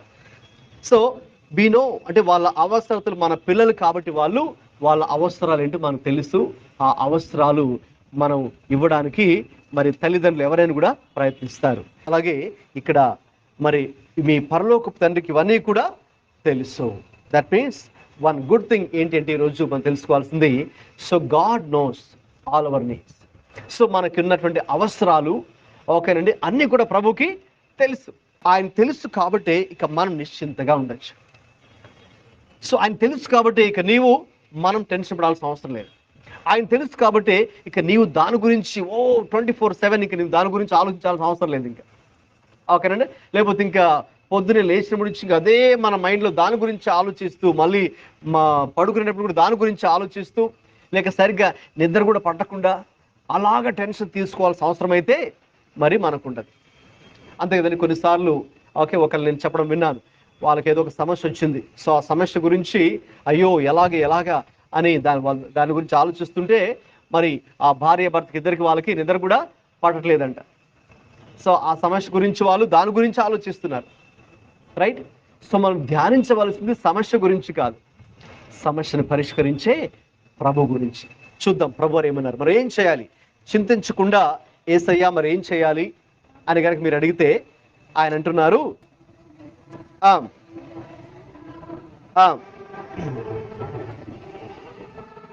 అదండి. సో ఇప్పటి వరకు కూడా ప్రభు వారు కొన్ని కారణాలు చెప్పారు కదండి, ఎందుకు చింతించకూడదు. Why we are not suppose to worry. So worry వల్ల ఆయన చెప్పారు కదండి, సో ఏది ప్రయోజనం లేదు కదండి. సో అందుకే ఆకాశ పక్షులను చూపించారు, అలాగే పువ్వులను కూడా, అడవి పువ్వులను ఆయన చూపించి దేవుడే వాటిని అలంకరిస్తూ ఉన్నాడని, దేవుడే వాటిని పోషిస్తున్నాడని. సో కాబట్టి అది చెబుతూ ఆయన ఇక మనకున్న అవసరాలు కూడా ఆయనకు తెలుసు అని దాని గురించి ఆయన చెబుతూ ఇప్పుడు చాలా ప్రాముఖ్యమైన విషయంలోకి వస్తున్నాం. అది మనం ఏం చేయాలి మరి? చింతించకుండా చింతించే స్థానంలో ఏం చేయాలి? చింతించే స్థానంలో ఏం చేయాలని కానీ చూస్తే 33 ప్రకారం చూస్తే, మీరు ఆయన రాజ్యమును ఆయన నీతిని మొదట వెతుకుడి. So first thing, seek him and his kingdom. So మనం దేవుణ్ణి, ఆయన రాజ్యాన్ని మొదట మనం వెతకాలి. సో దేవుని నీతిని, ఆయన రాజ్యాన్ని మనం వెదకాలి అన్నప్పుడు దాని అర్థం ఏంటంటే దేవుడే మనకు మన జీవితంలో మొదటి ప్రాధాన్యతగా ఆయనే మారాలి. God should be at number 1 position in our lives. So ఆ మొదటి స్థానం, ప్రథమ స్థానము దేవుడే. అది చాలా ఇంపార్టెంట్. సో సాతానుడు గమనించండి, ఇప్పుడు కూడా ఏం చేస్తాడంటే విశ్వాసుల హృదయాల్ని ఆ నెంబర్ 1 ప్లేస్ని దేవుడికి ఇవ్వకుండా మిగతా వాటికి లేక మిగతా వారికి, మనుషులకైనా వస్తువులకైనా ఇవ్వడానికి సాతానుడు ప్రేరేపిస్తూ ఉంటాడు. అందుకే that is the very challenging మనకు కూడా, మన జీవితాల్లో కూడా. అందుకే ఎప్పటికప్పుడు మనం పరీక్ష చేసుకోవాల్సింది ఏంటి అంటే, నా జీవితంలో నెంబర్ 1 ప్రయారిటీ నేను దేనికి ఇస్తూ ఉన్నాను, నెంబర్ 1 పొజిషన్ నేను దేనికి ఇస్తూ ఉన్నాను. సో దేవుడు చెప్పినట్టుగా మీరు నన్ను వెదకండి, నా రాజ్యాన్ని వెదకండి. సో మొట్టమొదటిగా మీరు నన్ను వెదకండి. So God should be at number 1 position in your life. So దేవునికి మరి మనము ఫస్ట్ ప్లేస్ ఇవ్వాలి, దేవునికి మన మొట్టమొదటి స్థానాన్ని ఇవ్వాలి. ఎందుకంటే నీవు చింతించకుండా ఉండాలి అంటే, ఓకే, వరీ ఫ్రీ లైఫ్ మనకు కావాలంటే, so God should be at number 1 position in our lives. ఆయనకి మొదటి స్థానం ఇచ్చామనుకుంటే ఇక తప్పకుండా ఏం జరుగుతుందండి? తప్పకుండా మనకి వాక్యంలో చెప్పినట్టుగా నా పరలోకపు తండ్రి నాకున్నాడు, ఇంకా ఆయన చూసుకుంటాడు. హల్లెలూయా. ఈ పరిస్థితిని లేక పలాని వ్యక్తిని లేక పలాని పరిస్థితిని, ఓకే, సో అంటే నన్ను కలవరాన్ని గురి చేసే ఆ పరిస్థితి, నాకు టెన్షన్ తీసుకొచ్చే ఈ పరిస్థితి, రైట్. సో నాకు డిస్టర్బెన్స్ కలిగించేటువంటి ఈ యొక్క వ్యక్తి లేక ఈ పర్సన్ లేకపోతే ఈ యొక్క పరిస్థితి, ఓకే, ఇక ఆయన చూసుకుంటాడు. So my heavenly father will take care. So my heavenly father will deal. So ఇంకా ఆయన ఇంటర్వ్యూన్ అవుతారు. సో ఆయన జోక్యం చేసుకొని ఆయన మనకి ఏం చేయాలో ఆ కార్యం దేవుడు చేస్తారు. సో కాబట్టి నెంబర్ 1 ప్లేస్ అంటే దాని అర్థం ఏంటి? ప్రాక్టికల్గా మనం ఆలోచిస్తే, దేవుడికి ఆయన నీతిని, ఆయన రాజ్యాన్ని మనం మొదట వెతకాలి అంటే అర్థం ఏంటంటే, మనకు ఏ పరిస్థితిలో మనమున్నా మొట్టమొదటిగా ఫస్ట్ పర్సన్ మనకు గుర్తుకు రావాల్సిన ఫస్ట్ పర్సన్ ఎవరండి? ప్రభువు. సో మీకు ఏదైనా ఒక సమస్యలు ఉన్నారనుకుందాం. సే ఫర్ ఎగ్జాంపుల్ మీరు ఎక్కడో ఒక చోట పోలీస్ మిమ్మల్ని ఆపారనుకుందాం. పోలీస్ మిమ్మల్ని ఆపి, ఓకే, మీ దగ్గర అన్నెసరీగా మిమ్మల్ని హెరాస్ చేస్తూ లేకపోతే డబ్బులు వసూలు చేయాలని చూస్తున్నారు అనుకుందాం. సో కాబట్టి వెంటనే, ఓకే, మీకు so and so police commissioner గారు మీకు తెలుసు అనుకుందాం, వైజాగ్ పోలీస్ కమిషనర్ మీకు తెలుసు, ఓకే, ఆయన మీ ఫ్రెండ్ అనుకుందాం. సో మీరు ట్రాఫిక్లో వెళ్తున్నప్పుడు, ఆ హైవే మీద ఉన్నప్పుడు పోలీస్ ఆపి మిమ్మల్ని అనవసరంగా మిమ్మల్ని అది ఇది ప్రశ్నిస్తూ, ఓకే, మీ దగ్గర ఇది చేయాలని చూస్తున్నారు అనుకుంటే, అప్పుడు మీరు వెంటనే మీ మైండ్కి ఎవరు వస్తారండి? ఫస్ట్ పర్సన్ ఆ పోలీస్ కమిషనర్ మీకు తెలుసు కాబట్టి వెంటనే మీరు ఆయనకి ఫోన్ చేస్తారు. సో ఫోన్ చేస్తే అంతే, ప్రాబ్లం సాల్వ్డ్ కదండి. సో వెంటనే ఇంకా ఆయన మాట్లాడకుండా సరే వెళ్ళండి సార్, మిమ్మల్ని పంపించేస్తారు. సో కాబట్టి ఫస్ట్ పర్సన్ ఎవరు మీకు గుర్తుకొస్తారు? ఈ వాక్యం ప్రకారం మనం ఏ పరిస్థితిలో ఉన్నా మనకు ఫస్ట్ పర్సన్ ఎవరు గుర్తు రావాలండి? దేవుడే. నాకు నా పరలోకపు తండ్రి ఉన్నాడు. ఎలాగైతే ఆ పోలీస్ ఆఫీస్ నుంచి మీరు బయటకు రావాలి అనుకున్నప్పుడు ఆ పోలీస్ కమిషనర్కి మీకు తెలుసు కాబట్టి మీరు వెంటనే ఫోన్ చేస్తే ప్రాబ్లం సాల్వ్ అయిపోతుందో, అలాగే నేను ఈ ప్రాబ్లంలో ఉన్నాను. సో ఈ ప్రాబ్లంలో ఉన్నప్పుడు ఇక నాకు ఎవరున్నారు తోడుగా? నా పరలోకపు తండ్రి నాకు తోడుగా ఉన్నాడు. సో ఆయనే నా ప్రక్కన ఉండి ఆయనే నాకు సహాయం చేయగలడు. కాబట్టి నేను ఆయన వైపే నేను చూస్తాను అనేది మన మొట్టమొదటి స్పందన. దేవుడికి మన జీవితంలో మొదటి స్థానం ఇస్తున్నామంటే అర్థం ఏంటి అంటే, మనకు ఏ పరిస్థితిలో మనం ఉన్నప్పుడు కూడా వెంటనే ప్రభువే మనకు గుర్తుకు రావాలి. దేవునికి వాక్యం మనం చూసినప్పుడు ఒకసారి 3 దేశాల వాళ్ళు కలిసి ఒక చిన్న రాజ్యమైనటువంటి యూదా రాజ్యం మీదకి వాళ్ళు దండెత్తి యుద్ధానికి వస్తారు. వచ్చినప్పుడు ఆ దేశపు రాజు ఎవరంటే యెహోషాపాతు రాజు. సో ఆ యెహోషాపాతు ఎప్పుడైతే ఆ న్యూస్ విన్నాడో వెంటనే ఆయన ఏం చేశారండి? అందరినీ పిలిపించారు. మొత్తం రాజ్యంలోని వాళ్ళందరినీ కూడా, పెద్దవారిని, చిన్నపిల్లని, శిశువులను సైతం, అంటే నెలల మంత్స్ బేబీస్ ఒకవేళ ఉన్నా కూడా ఆ మంత్స్ బేబీస్ కూడా వాళ్ళని కూడా తీసుకురమ్మన్నాడు. ఎక్కడికి? మందిరానికి వచ్చి ఉపవాసం ఉండి ఏం చేశారండి? వాళ్ళు దేవుణ్ణి వెతికారు. ప్రార్థన చేశారు. ప్రభువా, ఇదిగో ఇది పరిస్థితి, వాళ్ళందరూ వస్తున్నారంట, ఆ న్యూస్ నేను విన్నాను. ఇప్పుడు నాకైతే అంత శక్తి లేదు నాకు ఈ యుద్ధం చేయడానికి, ఎందుకంటే వాళ్ళు 3 దేశాల వాళ్ళు కాబట్టి వాళ్ళ సంఖ్య చాలా గొప్పది. నా వల్ల అయితే కాదు ప్రభువా యుద్ధం చేయడం. ఒకవేళ యుద్ధం చేయాలని ట్రై చేస్తే నేను ఓడిపోతాను.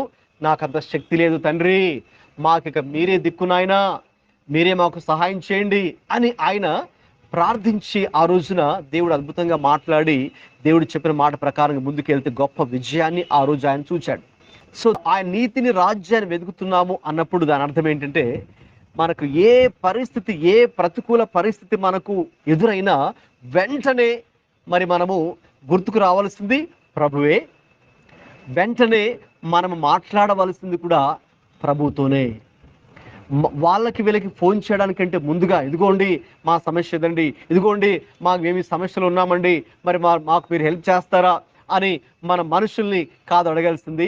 మనుషుల్నితో అడగడానికంటే ముందుగా ఫస్ట్ మనం ప్రభుకే మనకున్న సమస్యను మనం చెప్పుకోవాలి. ఎందుకంటే my heavenly father is there, నా పరలోకపు తండ్రి నా పక్షంగా ఉన్నాడు అని కనుక మీకు తెలిస్తే వెంటనే మీకు ఇంకా ఆయన ఫోన్ నెంబర్ మీకు గుర్తుకు రావాలి, వెంటనే ఆయన మీకు గుర్తుకు రావాలి. సో మన మైండ్ ఇంకా అక్కడికి వెళ్ళిపోవాలి. అందుకే నేను కొండల తట్టు నా కన్నులెత్తుచున్నాను, నాకు సహాయము ఎక్కడి నుంచి వచ్చును, నాకు సహాయము నా సృష్టికర్త అయినటువంటి దేవుని యొద్ద నుంచి నాకు సహాయము వచ్చును అని కీర్తనకారుడు చెప్తున్నాడండి. సో కాబట్టి మనకు ఎప్పుడైతే ఆ పరిస్థితిలో ప్రభు వైపు మనం చూస్తామో, పూర్తిగా ఆయన మీద ఆనుకుంటామో, అప్పుడే మనకు సహాయం లభిస్తుంది. మన పరలోకపు తండ్రికి తెలుసు మనకి ఏ అవసరాలు ఉన్నాయో, రైట్? ఈ నెల ఏ అవసరాలు మనకున్నాయో, లేకపోతే 1 year తర్వాత మన అవసరాలు ఏంటి, ఒక 5 years తర్వాత మన అవసరాలు ఏంటి, 10 years తర్వాత మన పిల్లల అవసరాలు ఏంటి, ఓకేనండి? అన్ని విధాలుగా నేను చెప్తున్నాను. సో కాబట్టి ఇవన్నీ కూడా ఆయనకు తెలుసు. కాబట్టి ఇక నీవు ఆయనకు మొదటి స్థానం ఇచ్చినట్లయితే, ఆయనకు మొదటి ప్రాధాన్యతను ఇచ్చి, ఇక నీ మనస్సు ఆయనతో అంటుకట్టపడి, రైట్? సో ఇక ప్రతి విషయంలో కూడా ఇంకా ఆయన వైపే నువ్వు చూసే వ్యక్తి అయితే ఇక తప్పకుండా దేవుడు మనలో ఉన్న చింతను పూర్తిగా దేవుడు తీసివేస్తాడు. అప్పుడు మనం ఎలా ఉంటామంటే, అఫ్ కోర్స్ మనకి ఒక సిచ్యువేషన్ మీరు ఫేస్ చేయాలి, ఓకేనండి? ఒక కష్టమైన పరిస్థితి మీరు ఎదుర్కోవాలి నెక్స్ట్ మంత్. అయినా కూడా మీరు ఎలా ఉంటారంటే, మీరు చాలా హ్యాపీగా మీ ఫేస్లో, ఓకేనండి, చక్కని స్మైల్ కూడా ఉంటుంది. మీరు అంత సమస్య పెట్టుకొని కూడా ఇంకా ఎలాగా స్మైల్ ఉంది మీ ఫేస్లో, మీరు చాలా మామూలుగా అయితే గాబర పడిపోతుండాలి, టెన్షన్ ఫీల్ అయిపోతుండాలి, ఓకేనా? అయినా కూడా మీరు చాలా కూల్గా ఉన్నారంటే, చాలా కామ్గా ఉన్నారంటే, రైట్? ఒక స్మైల్ ఉందంటే, సో ఎవరి వల్ల? దేన్ని బట్టి? ప్రభువుని బట్టి. హల్లెలూయా! ఎందుకంటే ఇక నాకు నా పరలోకపు తండ్రి ఉన్నాడు, ఇక ఆయన ఈ పరిస్థితిని చూసుకుంటాడండి. కాబట్టి ఇక నేనెందుకు చింతించాలి, నేనెందుకు ఆ రీతిగా చింతించాలి?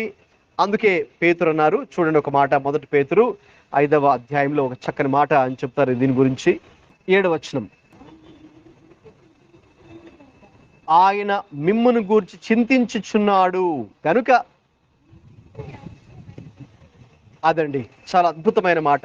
ఇప్పుడు నీవెందుకు చింతించకూడదంటే, ఆయన నీ గురించి చింతిస్తున్నాడు కాబట్టి. మనం ఎందుకు ఈరోజు చింతించకుండా ఉండాలి అంటే, ఫ్రీగా మనం ఎందుకు ఉండగలమంటే, ఆయన మన గురించి చింతిస్తూ ఉన్నాడు. ఇప్పుడు చూడండి, పిల్లలు వాళ్ళకున్న సమస్యల గురించి కానీ, వాళ్ళ స్కూలింగ్ గురించి కానీ, ఓకేనండి, వాళ్ళు పెద్దగా ఆలోచించక్కర్లా, ఓకేనండి. నెక్స్ట్ మేము ఎలాగ భోజనం చేయాలి, దాని గురించి వాళ్ళు చింతించక్కర్లేదు. ఎందుకు? దాని గురించి ఎవరు చింతిస్తున్నారు? ఆల్రెడీ పేరెంట్స్ ఆలోచిస్తున్నారు, పేరెంట్స్ చింతిస్తున్నారు. కాబట్టి వాళ్ళకి ఏం చేయాలి, వాళ్ళకున్న అవసరాలు ఏంటి, కాబట్టి ఇక వాళ్ళు చింతించాల్సిన అవసరం లేదు. సేమ్ వే మన పరలోకపు తండ్రి మన గురించి చింతిస్తున్నాడు కాబట్టి మనం చింతించాల్సిన అవసరం లేదు.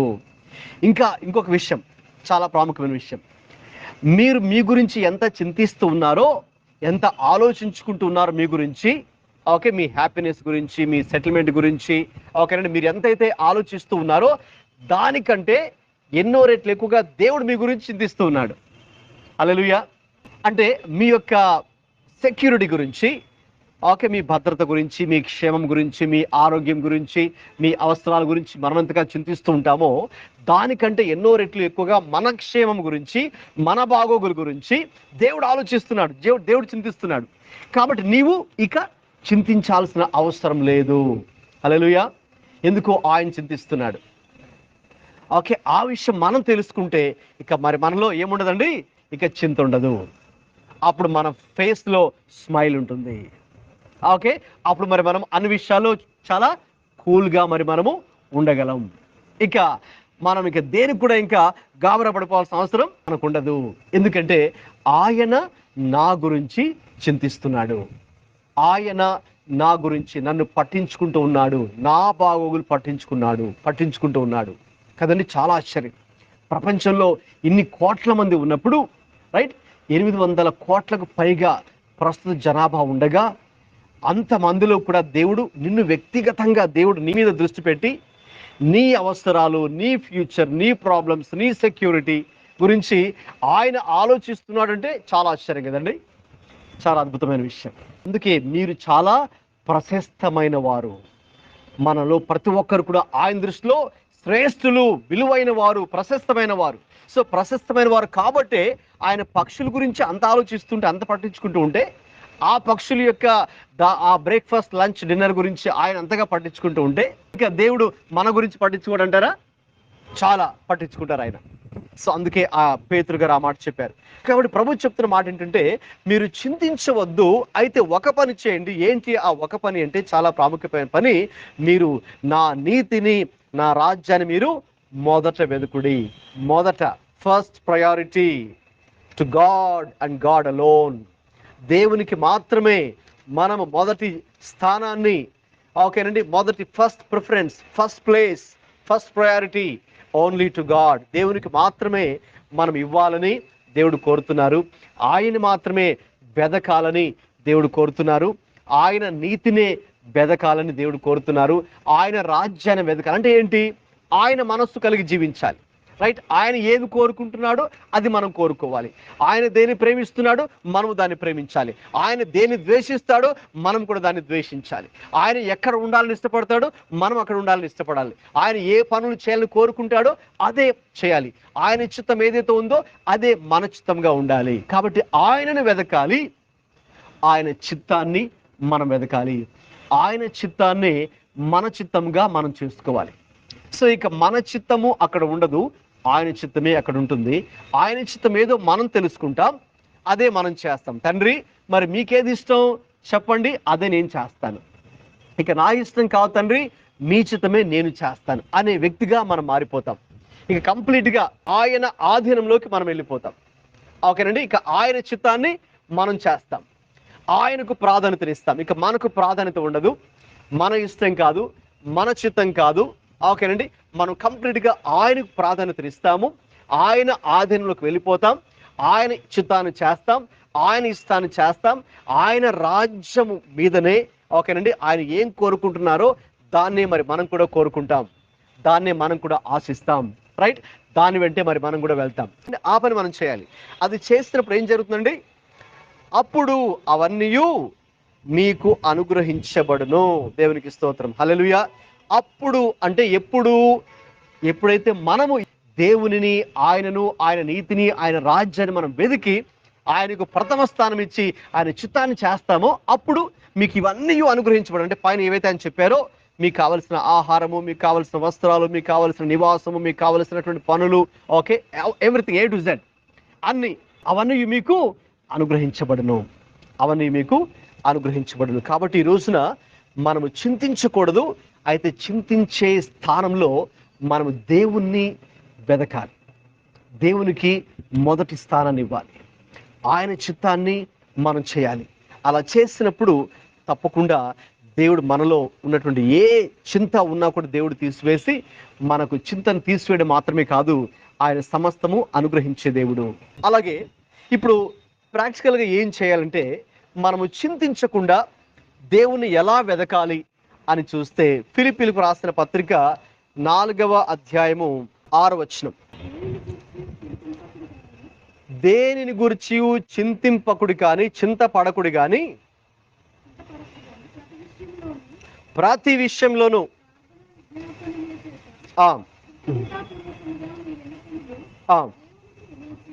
అదండి. చివరిగా మనం దేవుణ్ణి వెతుకుతున్నామంటే, దేవునికి మొదటి స్థానాన్ని ఇస్తున్నామంటే, ఆయన్నే మనం వెతుకుతూ ఆయన చిత్తాన్ని చేస్తున్నామంటే అర్థం దాన్ని ఎలాగ మన జీవితాల్లో చేస్తామంటే ఇక దేనిని గురించి చింతపడకుడు కానీ ప్రతి విషయంలోనూ ప్రార్థన విజ్ఞాపనముల చేత కృతజ్ఞతాపూర్వకముగా మీ విన్నపములు దేవుడికి తెలియచేయుడి.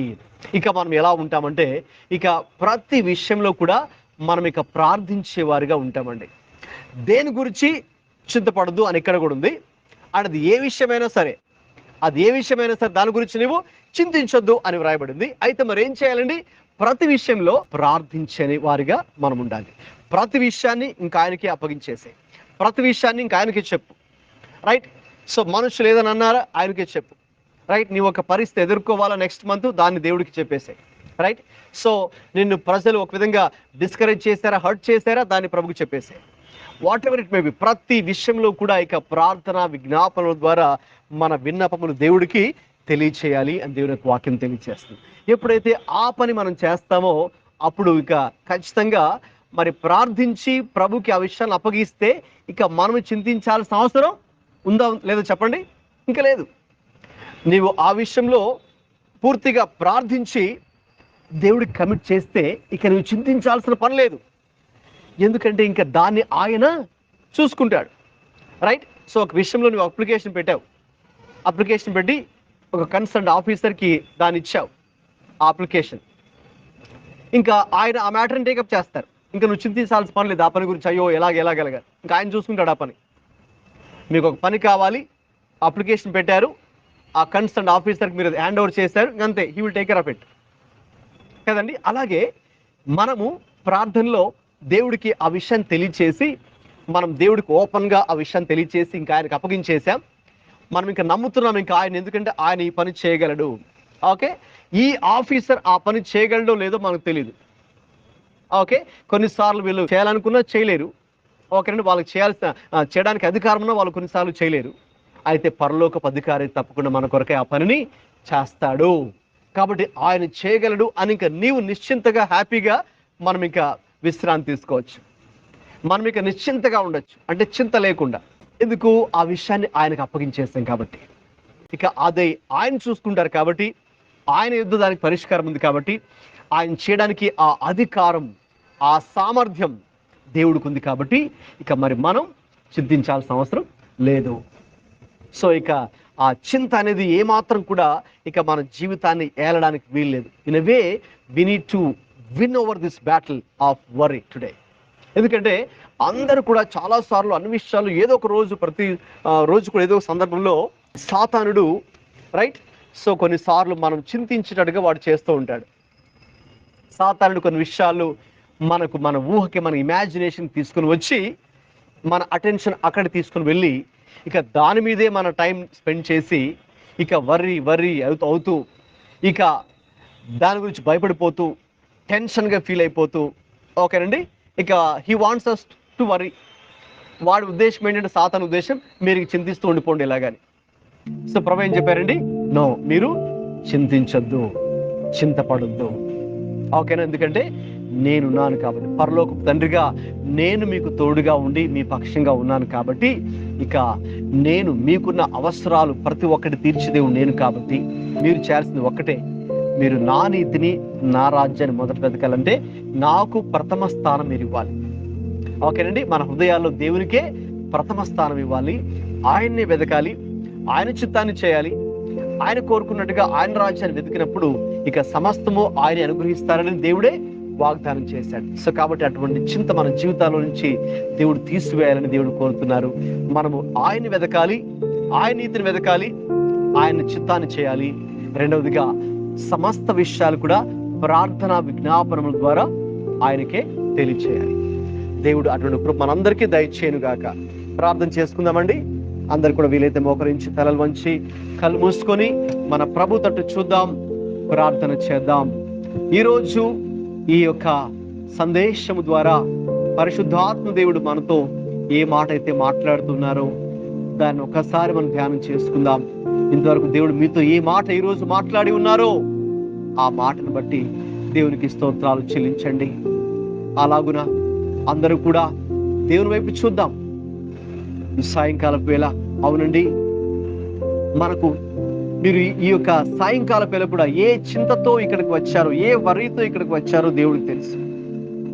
లేక ప్రస్తుతం కూడా మీ మైండ్లో ఇంకా ఏ అంశం గురించి, ఏ విషయం గురించి మీరు ఇంకా ఆలోచిస్తూ చింతిస్తూ ఉన్నారో, లేక టెన్షన్గా ఫీల్ అవుతున్నారో, అది కూడా ప్రభువుకు తెలుసు. వాక్యంలో ఈరోజు చూసాం, అది మీ పరలోకపు తండ్రికి తెలియను. Yes, God knows. మన యొక్క అవసరాలైనా, మన యొక్క పరిస్థితులైనా, మన ఎదుట ఉన్నటువంటి సవాళ్ళైనా, మనం వెళ్తున్నటువంటి ప్రతికూల పరిస్థితులైనా దేవుడికి తెలుసు, పరలోకపు తండ్రికి తెలుసు. అలాగే మనం కూడా పక్షుల కంటే, అడవి పువ్వుల కంటే దేవుని దృష్టిలో ఎంతో ప్రశస్తమైన వారు, ఎంతో శ్రేష్టమైన వారు. ఎందుకంటే ఆయన పోలికలో మనం చేయబడ్డాం, సృష్టించబడ్డాం. అంత మాత్రం కాదు, దేవుడు ఆయన యొక్క విమోచన మన కొరకై ఆయన సిలువలో విరేలాడి ఉన్నాడు, మన కొరకై. కాబట్టి మనం ఎంతో విలువైన వారు. కాబట్టి తప్పకుండా ప్రభువే సెలవిస్తున్నారు, ఆయన మన ప్రతి అవసరమును ఆయన తీర్చే దేవుడు. హల్లెలూయా. ప్రతి పరిస్థితిలో ఆయన మనకు తోడుగా ఉండే దేవుడు ఆయనే అని తెలియచేస్తున్నారండి. నీవెంతో విలువైన వ్యక్తివి అని ప్రభు ఈరోజు తెలియచేస్తుంది. You are so precious, you are so valuable in my sight అని దేవుడు మనందరితో మాట్లాడుతూ ఉన్నారు. అయితే ఇది మనకు చాలా సార్లు తెలిసినా కూడా ఇంకా మనము చింతిస్తూనే ఉంటాం. ప్రాక్టికల్ గా ప్రతి విషయం, అనేక విషయాల గురించి ఇంకా చింతిస్తూనే ఉంటాం. ఒకవేళ ఇంకా అలా చేస్తూ ఉంటే దేవుని దృష్టిలో మనము అల్ప విశ్వాసులము, అంటే మనలో విశ్వాసము ఆయన మీద లేదు. ఒకవేళ ఉన్నా తక్కువ అల్ప విశ్వాసం, కొంచెమే ఉంది ఆయన మీద విశ్వాసం. కాబట్టి ఈ రోజున మనం అల్ప విశ్వాసులుగా ఉండాలని దేవుడు కోరుకోవట్లేదు. ఆ అల్ప విశ్వాస స్థాయి నుంచి ఆయన మీద పూర్తిగా విశ్వాసం ఉంచే స్థితిలోకి ఈ రోజు మనం రావాలని దేవుడు కోరుతున్నారండి. ఒకవేళ నీవు దేని గురించి అయినా ఇంకా ఎక్కువగా చింతిస్తూ ఉంటే దాని అర్థం నీవు అల్ప విశ్వాసవి, నీవు పూర్తిగా ఆయన మీద విశ్వాసం ఉంచట్లేదు. అందుకే ఈ రోజు నుంచి అయినా ఆయన మీద పూర్తిగా విశ్వాసం ఉంచు అని దేవుడు నీతో మాట్లాడుతున్నాడు. అంత మాత్రం కదా, ఇంకొక విషయం కూడా దేవుడు చెప్పాడు. నీవు అలా వీటి గురించే ఎల్లప్పుడూ చింతిస్తూ ఉంటే నీవు అన్యజనులతో సమానం. అంటే దేవుని ఎరగని వాళ్ళు వీటి గురించే 24 గంటలు కూడా, ఇక సంవత్సరం పొడుగునా నిత్యము ఉదయం నిద్ర లేచిన మొదలుకొని రాత్రి ఇక పడుకునే వరకు ఇక దాని గురించే వాళ్ళ మనస్సు, దాని గురించే వాళ్ళ ప్రయాస, దాని గురించే వాళ్ళ కష్టము ఉంటుంది అన్నిలో, ఈ లోక సంబంధమైన వాటి మీద. అయితే మనకు విశ్వాసులుగా వాటి మీద మన దృష్టి పెట్టవలసిన పని లేదు. 24 గంటలు రోజంతట్లో దాని గురించి ఆలోచించాల్సిన అవసరం మనకు లేదు. ఎందుకంటే మనకు పరలోకపు తండ్రి ఉన్నాడు కాబట్టి, ఆయన మనకు అనుగ్రహించే దేవుడు ఆయన ఉన్నాడు కాబట్టి, వీటన్నిటిని చూచుకునే దేవుడు ఆయన ఉన్నాడు కాబట్టి, ఒక తండ్రిగా ఒక బాధ్యతను, ఆయన రెస్పాన్సిబిలిటీని ఆయన మీద వేసుకొని ఆయన మన అవసరాలు తీర్చే దేవుడు ఉన్నారు కాబట్టి మనము అన్యుల వలె ఉండాల్సిన అవసరం లేదు, అల్ప విశ్వాసుల వలె ఉండాల్సిన అవసరం లేదు. అలా ఉండొద్దు. ఒకవేళ వీటి గురించి మనం ఇంకా ఇలా ఆలోచిస్తూ ఉంటే, ప్రభువా తండ్రి నన్ను క్షమించు నాయనా, నేను ఇప్పటి వరకు కూడా వీటి గురించే ఇలా ఆలోచిస్తూ ఉన్నాను, అల్ప విశ్వాసిగా ఒక అన్యజనుల వలె నేను కూడా ఉన్నానేమో తండ్రి, దయచేసి నన్ను క్షమించు అని ఆ విషయంలో పశ్చాత్తాపం కూడా చెందుదామండి. ఎందుకంటే if you are worrying, that means you are not trusting in the lord. Worry ends when trust begins. Hallelujah. నీవిక ఆయన వైపు చూసి ఆయన మీద విశ్వాసం ఉంచినట్లయితే ఇక మనం చింతించేవారిగా ఉండము. అయితే ప్రభు మరి ఒక విషయం కూడా తెలియజేస్తారు కదండి, ఇక ఆయన నీతిని, ఆయన రాజ్యాన్ని, అనగా ఆయనకు మనం మొదటి స్థానాన్ని, మొదటి ప్రాధాన్యతను ఆయనకి ఇచ్చేవారిగా ఉండాలి. ఆయన చిత్తం మనం చేసేవారిగా ఉండాలి. ఆయన ఇష్టాన్ని మనం చేసేవారిగా, ఆయనకు ప్రియులుగా, ఇష్టలుగా మనం ఉండాలని తెలియచేస్తున్నారు. అలాగే అన్ని విషయాల్లో ప్రార్థన, విజ్ఞాపనం కూడా చేయాలని కూడా దేవుడు కోరుతున్నారు. అవి రెండు మనం చేసినప్పుడు ఇక తప్పకుండా మనలో ఇక ఆ చింత ఉండదు, చింతించే మనసు మనకు ఉండదు. we will not be worrying. ఆ worrying మైండ్ మనకు ఉండదు. we will become worry free. ఇక ప్రభు వైపు మనం చూసి ఆయన చిత్తాన్ని చేస్తూ ఆయనకు ప్రాధాన్యతనిస్తూ అన్ని విషయాలు ప్రార్థించే వారిగా మనం ఉన్నప్పుడు దేవుడు మనకు అన్ని విషయాలు మనకు సహాయం చేస్తాడు.